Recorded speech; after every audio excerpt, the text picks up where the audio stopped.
Welcome to a new episode of League of DFS. This is episode 2 of the Summer Split. My name is Chris Chung, and I am excited today to be joined by Bean, who is excited to talk about Fantasy LCS, Fantasy League of Legends, a man who reached out to me via Reddit because of his passion for anything fantasy sports related, and we are uncovering a new niche in the fantasy world. Bean, how are you doing today?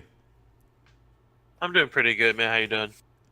Thank you for joining me. So I threw out just a quick question out to the Reddit verse, and just hoping that someone would catch an eye to discuss League of Legends. And you are the one that reached out to me. Tell us a little bit about yourself, your background in League of Legends, and how you got so involved to be able to talk so excitedly about this game. So I've been playing League of Legends for basically since the end of season one. I watched League of Legends, basically LCS, in season 5, where Cloud9 played TSM in the spring split final. It really intrigued me. I loved it, the entire finals, even though it wasn't a close series. It was really, really good. Been playing fantasy sports for about 9 years, 8 or 9 years. Did fantasy football, did fantasy basketball for about 5 years. So I'm really into the fantasy scene. I've gone through all the research and studying, through all the trials, tribulations, all the good stuff there. And I just apply the same things that I learned there onto the Fantasy LCS. So, big fan of both fantasy sports and for LCS.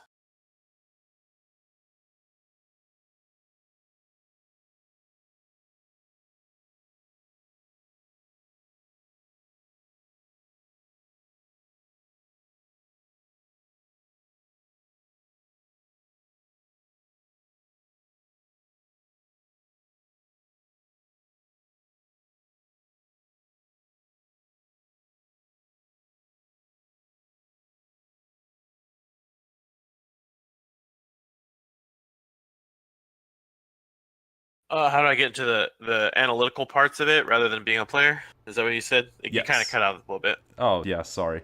So we got connected through not just. I got very excited when you told me that you were pretty much into fantasy football as well, and these are the two major sports that I play on the fantasy realm. But we also play a lot of different other fantasy games. So tell me, what uh, what motivated you to go from just a player to someone who wants to break it down into different ranks and to provide content for people to learn about this fantasy sport? Um, so for me, I've always been a player. Like I was an athlete in high school, and I played on a couple league teams, but I never actually was good enough and never put in the time to be a big time player or anything like that.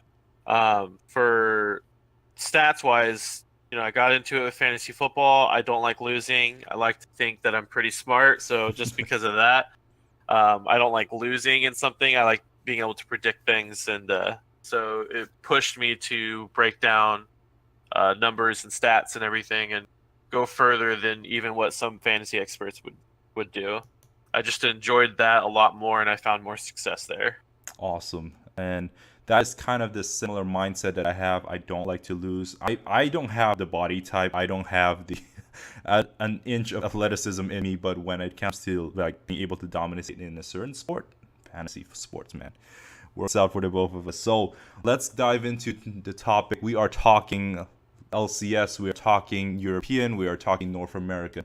What are some of your observations of week one? We kicked off the season. It's been exciting. There's a few surprises and some of the things that we kind of we're pretty much still trying to adapt to this new meta. So, what are some of your observations of week one? It kind of went somewhat I expected with NA, because last split it was a pretty messy season. Any team could beat almost any team, it seemed like. The top 6 teams were within one game of each other going into playoffs. which is pretty crazy. EU has a top 4 team that looks like that just beats everybody else. So all that kind of made sense to me.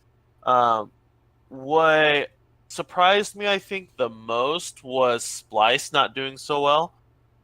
Splice, I assumed would at least go 1-1, but it looks like they have a pretty big weak start this week, and I mean, they didn't even play that strong a team, or they played one strong team, I believe. Yeah, And they did. I was just really shocked with that one. So yeah, the Splice was one of my teams that I had high hopes for too because of how well they finished the spring split. But this seems to be what would be your best guess? Is it patch related? Is it just the simple long lag of time between the spring and the summer? If I had to guess, it's probably patch related. Everybody's kind of on a reset right now, which is good for teams like Team Liquid and Fnatic, kind of, because everyone has to learn new champ pools for the most part, except for like top lane, I think, and jungle. Everybody else kind of has to like reset, redo, just redo their champ pools because it's such a clown fiesta of how the patch is. I think it kind of had to reset, so you can't rely off what you were doing before. Yes, and the better teams usually typically will suffer some sort of adaptation period, period where they need to readjust and, like you said, mentioned reset. So, in your experience from watching LCS, has it been typical of the that teams maintain their the way they finish in the spring going into the summer, or do you typically see big shifts in the power rankings? So, from my experience, it's basically the playoff teams generally do well. The teams that go to playoffs, the teams that go to MSI tend to come back and do a lot worse. The reason for that is because when Team Liquid came back to NA and Fnatic finished, all the teams are already boot camping and getting ready for the next split while they're basically taking vacation because they need the break. So basically they're just kind of behind. TSM was notorious for that, where they'd give their teams a lot more time than normal and then they come back and then they wouldn't do so hot. CLG a couple years back, same thing, did really well in MSI, came back, they made playoffs, but they weren't a top 2 team at the time. They had to figure it out. It's just they're a little bit behind, so they'll basically drop a little bit in the standings. They'll still be a good team come playoffs, though. Okay. Or come late season, I would say. Okay. So, we're expecting the good teams to eventually adapt. It's just the lack of practicing with this new patch, with this huge changes. That is something that we have to look forward to. So, tell us. You mentioned that Splice was one of the teams that you see struggling now. Do you expect them to then have a upsurge as the season goes on, or is it split, as I say? Yeah, I kind of do. I don't expect them to be bad for very long. They still have great players on their team. It's not like they overachieved last split. I don't think they actually were as good as everyone thought. They're just having a rough week, I think, with the new meta. It's very, very easy to misread this meta because it's so weird. Even like Korea's brought out some weird picks, and China and all that. Everybody's brought out weird picks. You see a random Heimer here, and they won with that, I think. Yeah. A lot of weird stuff. They'll get the hang of it, I think, this coming week. They'll at least challenge a little bit better and bring out more fantasy points for everybody.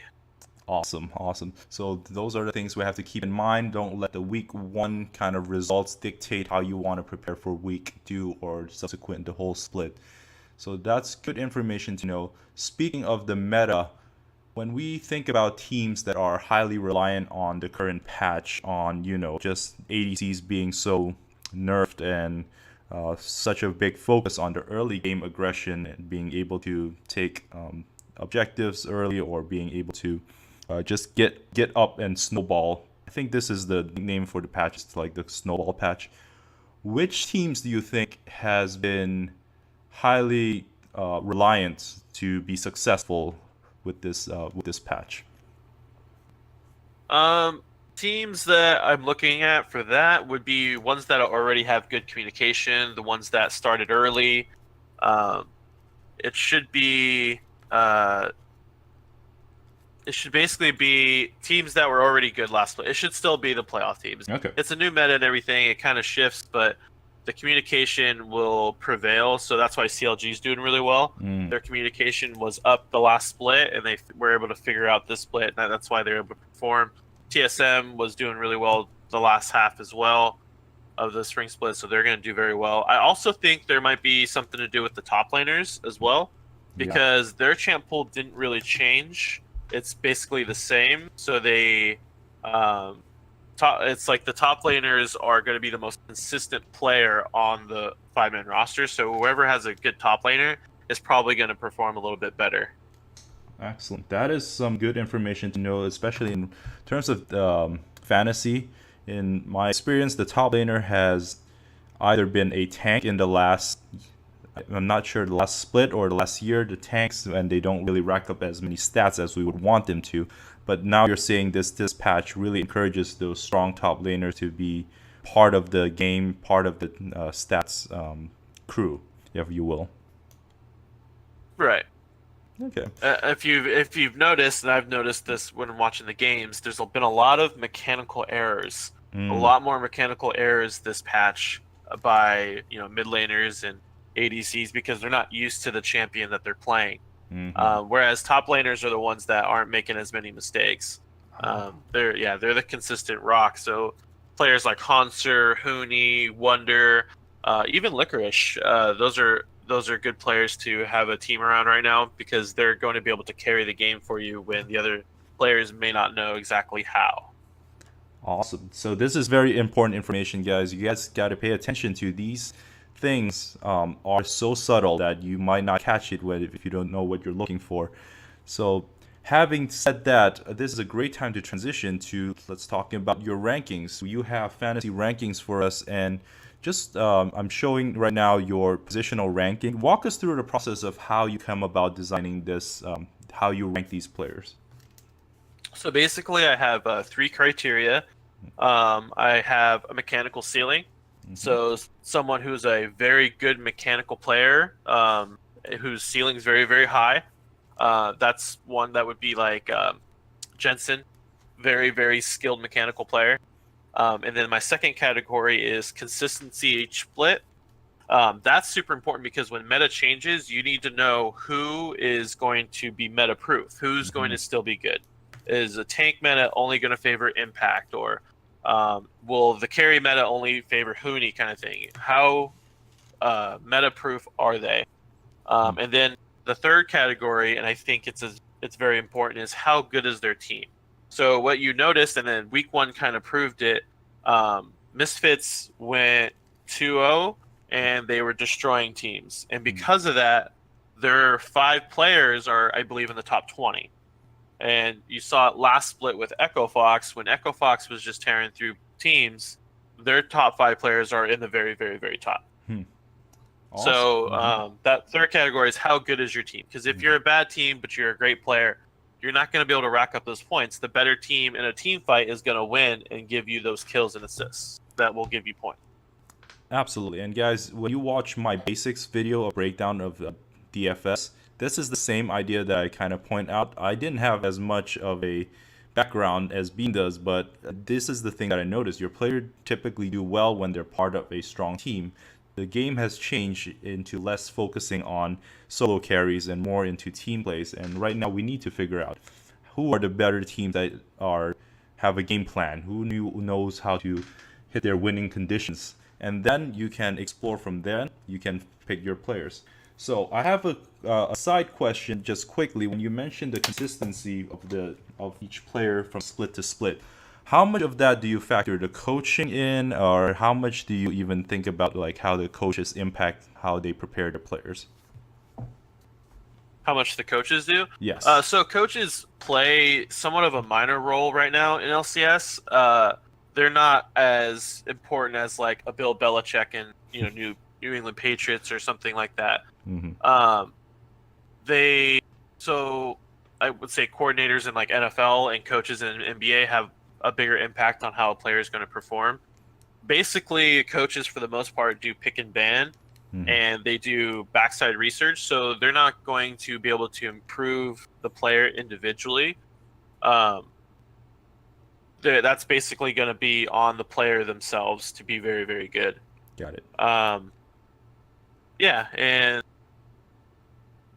coaches, so they can help a team, but I don't think it's as strong of an impact. So I didn't really factor them in as much, just because they don't have that presence of leadership there, like the other coaches in the other sports do. Not yet. I'm sure it'll get to that point. But basically, they're going off of more of a Korean. They're trying to copy Korea as much as possible, and Korea is just not that way over there, unless you're like SKT or something like that, where the coach is basically law. Yeah, and that makes sense. We've seen a lot of different differences between the regions in how they prepare and who is more so heavily talked about when they're talking about the team. Are they talking more about the players? Are they talking about the coach's impact? The only thing so far we have about coaching impact, of course, is how they bench players. And we'll discuss a little bit about that later on. So right now, let's talk about your top 50 then, once you compile your list. What stands out to you? What do you want our viewers to pay attention to? So I want people to pay attention to, even though week 1 was kind of a crazy patch, in about 2 more patches, it should go back to normal. They're trying to get the ADCs more involved again, and then it's just, you should start seeing champions get played in their proper roles like before.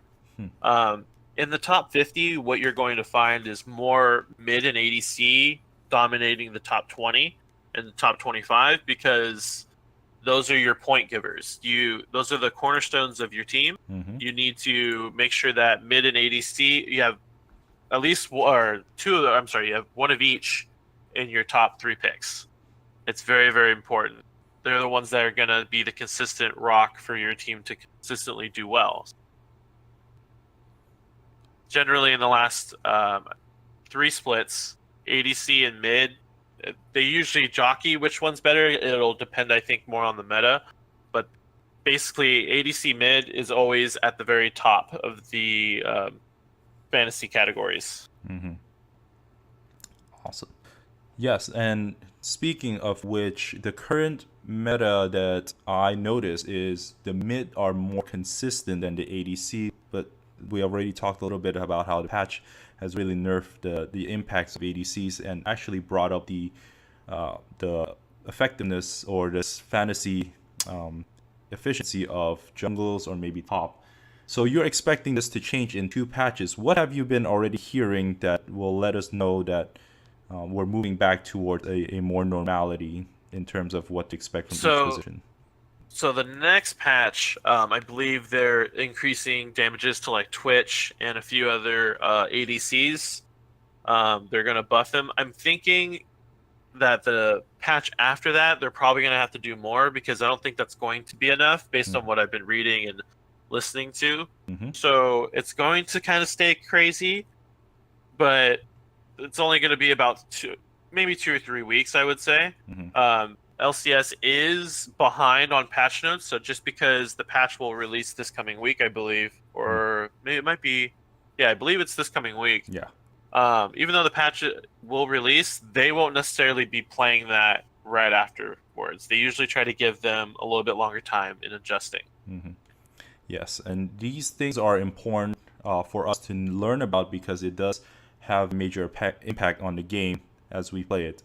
Ben, thank you so much for joining me. Tell us, where can we reach out to you? Where can we find you? Where can we learn more from your work?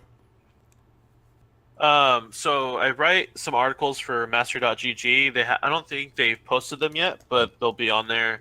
Some tips and stuff like that.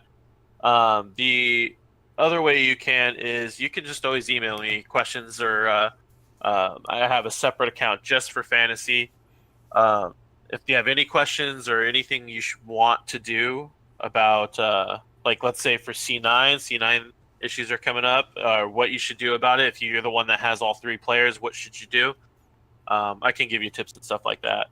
Awesome. So before I let you go then, we have to talk about week 2 predictions. Week 2, what are some of the games that stand out to you? What are you most excited to look at? And what are some of the potential upsets you're seeing?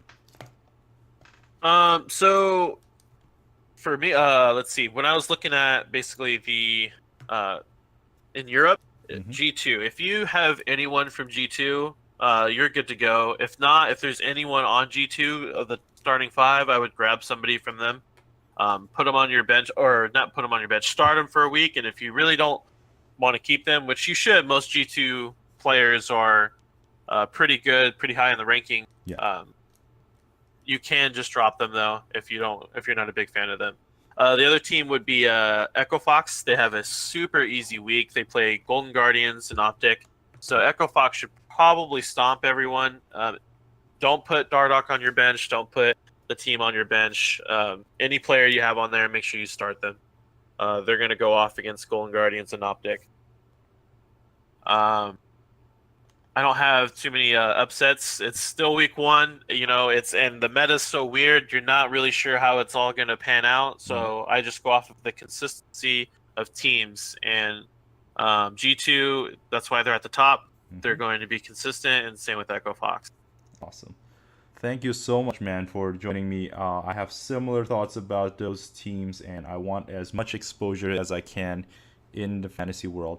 We are trying to expand the show to talk more about not just daily fantasy, but about regular redraft fantasy. Play it exactly the same way how you know football. Master.gg is a great site that's up and coming. They'll get some kinks worked out, but I already have a league there. Bean, do you have any other places that you play Fantasy LCS? So I do use LoL Esports. I generally use most websites if they have them. When it comes to fantasy, anything, I always try them all, and then I kind of rank them, and then I pick from there. Master GG, unfortunately I wasn't able to get a league started in there, but maybe next split I could get one in there. And they look like they're up and coming, and they definitely are going to try to challenge the LoL Esports League that's out right now. They haven't really changed anything in the last 3 or 4 years, so hopefully they can challenge them, and then they'll both get better. Awesome. Well, thank you so much for joining me, and guys, we will be back to break down the DFS slate. Thank you so much, Bean. Thanks for having me.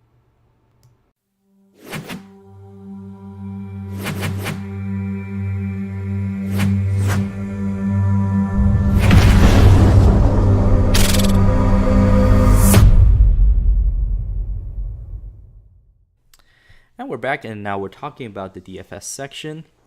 And for every section from this week on forward, we will be doing a bit of a look back into what my lineups were, how I did in applying the advice that I give out, and also some of the cheat sheet that I will be providing throughout the weeks. And you can find that on the description of this video, whether you find it on YouTube or on Twitch. So let's start off with a review of how the weekend went for me. It was not good in terms of cash. I went 0-3 between the 4 different slates of European and NA LCS. So let's start to kind of look into what are some of my thought process there and what mistakes I could have avoided and what I did well. Looking into the Friday slate, I started off picking G2 and Vitality as the team I wanted to focus on. They were very affordable and it worked out well. The meta fit Vitality's playing style very well and helped them win. They didn't get as high of a score as I wanted to, and of course, but they still won, and it got me barely over the cash line. G2 was easily the favorite of that slate. They had it gone against Rockettes. Even though I don't know what to expect from the Rockettes, they are a volatile team. I know that G2 was strong enough to withstand them, and they dominated. That game looked very, very good for G2, and it showed on the stat sheet. If I had to change something, I would have had more guts to play Misfit. They were against the champ Fanatics, but each time Fanatics played against them in these past 3 games, Fnatic has lost to Misfit, so maybe Misfit is their kryptonite, and that's worth something to bear in mind for the next matchup. Or maybe it's something that you could avoid and go the other way for a contrarian kind of approach. In any case, that day you would have done well if you went with Misfit, if you went with G2, if you went with Vitality. They were all on the cheat sheet and it showed up well. Now, looking into the Saturday slate, this is where a lot of poop hit the fan. It was a high-scoring affair. It was a very, very high-scoring day overall for all the games, and you see even the total score was higher than my cashable score on the Friday slate. However, this will miss cash by a lot. Why? As you can tell, I did well in picking Misfits again. They were easy calls, them going up against Unicorns of Love, but it so happens they were the most expensive team of the slate, so that means I have to find a suitable punt or maybe figure out which team would be the upset. If I look back at this now, this was probably more of a GPP kind of mindset, GPP kind of approach, but I just trusted my gut too much on H2K, who I thought had a strong finish to the spring split, but did not carry that momentum over. And now looking back at it, I might have to consider that H2K basically just did not fit well with this meta. They were a slow scaling team as they show in spring. Their wins came in games where they played up until the very, very late game, 40 minutes, 50 minutes into it, making those improbable comebacks. You cannot do that in 8.11, patch 8.11, as teams who are taking the lead early on will snowball. That's a term they use. They will just take over the game and wipe out their opponent, and this is what happened with them, and Rockcat just took H2K to the woodshed. So that was my mistake. Had I taken a different team than H2K, maybe if I had taken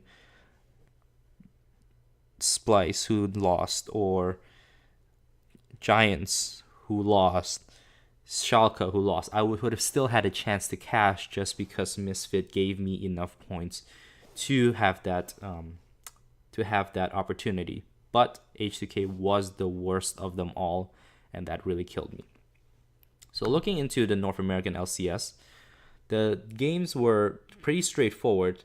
I made the mistake of trusting CLG. I thought this meta fit them perfectly, which on the one hand, I think my mindset was correct, we'll talk about that later on. But today, on this day, it did not work out for them. They went ahead against TSM. TSM beat them handily and resulted in hurting me because I have 4 CLG in my lineup. Echo Fox was... I don't know that. Of course, my Amazon would just suddenly pop up just because I said the word. So Fox was definitely the team that I wanted to stack. I knew that they were going to be favored in this meta, especially with Huni and Dardoch. And that showed up well. Huni played all over the map. He did not play his traditional top role. He went to the bottom. He went to the jungle. And it was fantastic to have him priced as a top player, but still able to put up the numbers that you expect from a carry, from a mid player. So looking forward, Fox will be the team that I will enjoy playing with. Unfortunately, they are also one of the more expensive teams going forward, so that means I will have to figure out an upset or a underdog that might put up points going forward there. Had I stuck with my original plan, which was to stack Fox with Optics, that would have put me in cash easily. Optics might have had one of the slower and low scoring game, but it was enough to get me into cash. I did not stick with that conviction. I went to CLG. Naturally, that means, that hurt me. So, with that tilt, I brought that over to Sunday and avoided CLG when, in fact, CLG playing against 100 Thieves, they actually crushed him. I took the wrong side again of CLG. I thought that they looked bad. They did not make any progress in the offseason. But 100 Thieves look even worse. They were the playoff teams. They made it to the finals. Granted, they got crushed. So I thought they were still this really upper echelon team, but they are 0-2 so far, and they do not look good. I probably patch related, and for the time being, I don't recommend playing 100 Thieves unless they are playing against a much weaker opponents like a Optics or a Guardian or FlyQuest. Again, I stacked Fox. As you can see, I went full stack. On the Saturday slate, I took Adrian out because I thought he wasn't going to play because he played in Academy. That was a mistake. That was also the reason why I didn't cash on the Saturday slate. I'm not trying to excuse my faults here, but I wanted to let you know this is the type of tilt that I experience and that you can learn from it and not let them affect you and make that you fall into the same mistake that I do. Always think head first and make reasonable decisions and not let every single thing bother you. So this was a good day, again, if I didn't pick 100 Thieves, because they ended up being the worst team of the day. They only had 1 total kill, which resulted in no stats for anyone. Just another team, any other team that I've picked would have helped me cross that double up cash line. So that's enough about week 1. Let's look forward to week 2. We'll start off with just looking into kind of what we have in store for the Friday slate. Let's start off there. We have the odds already out. These are the opening odds I found on Bovada. You can tell Giants is favored over UOL, Vitality over Rockets, G2 over Schalke, Fanatics over H2K, Misfits over Splice.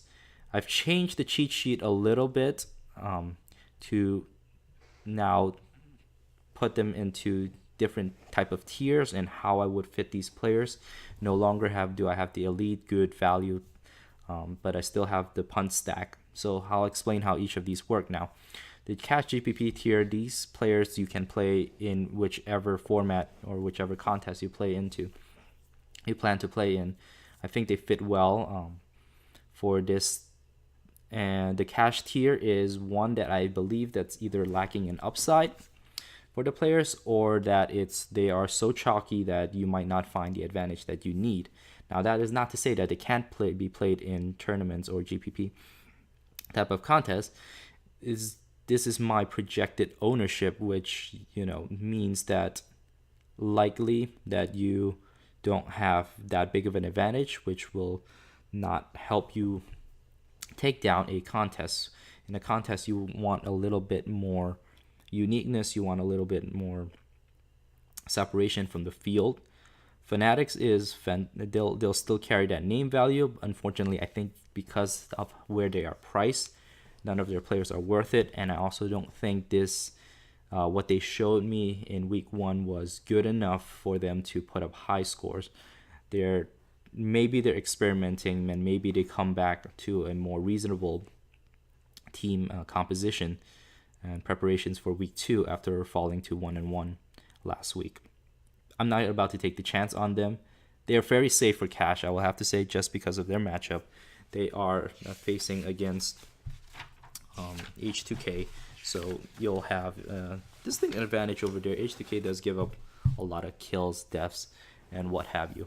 The 2 teams that I'm most likely to have in my cash lineup is Kabushar, G2 and Vitality. Both are priced as the 3rd and 4th most expensive teams, as you can tell from the salary that's already out there.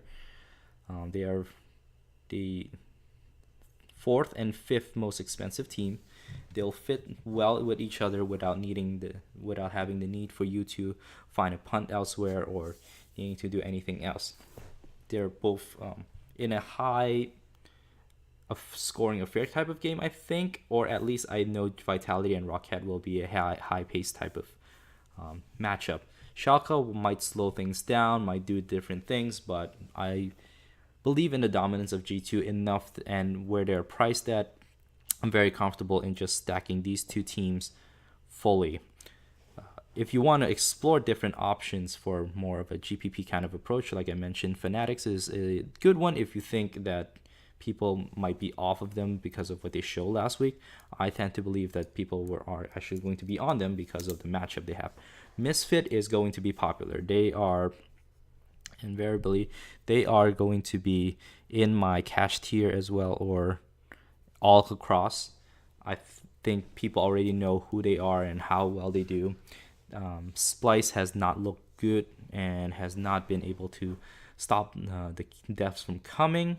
They will eventually adapt, as we heard this earlier from Bean, but at this time, I think Misfit is rolling on a very, very fast-paced, rolling on a very aggressive pace, and they are expected to make some noises after missing the playoffs the last split.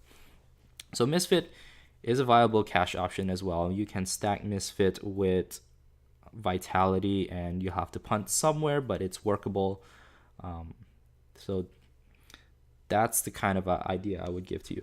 Now, if we look into the underdogs and figure out which one could have a potential for upset, I would say Unicorns maybe. I don't want to go back there. I tried to trust them last time. They did not show up well, but I will give them a chance for an upset. And I think Splice might have a chance to be that contrarian stack. And that's what I put into my cheat sheet. As you can see in my cheat sheet, all the punt stack, you only play them as a stack. Whether it's a 4-man stack plus a team or 3-man stack plus a team, that's the only way I'm going to play a Splice stack if I think I want to go the contrarian route. Okay, so enough about EU. I will update the cheat sheet as we go on. I don't have the pricing for Saturday yet, as per usual at this time of the recording, but it will be reflected on the cheat sheet, in which you can find again in the description of this video.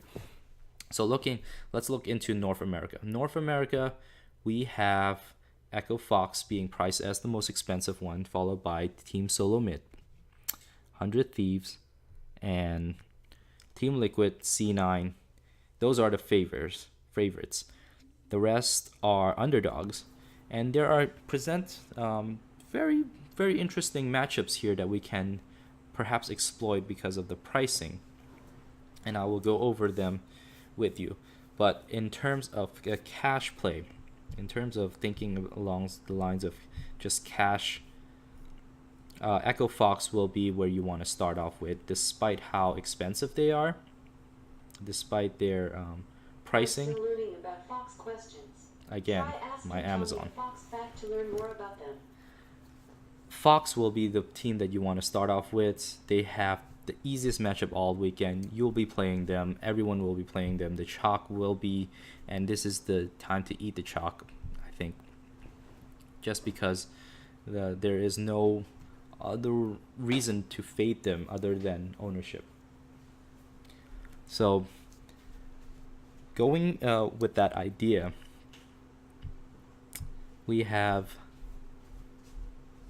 the other team that I want to kind of look into. Team Solo Mid, TSM, could be a very good play. I think they are just like their counterpart in European. I compared them to Misfit. They're going to be on a surge. They've historically done well and bounced back. This is another team that had a very so-so spring because of new teammates, but they showed up well.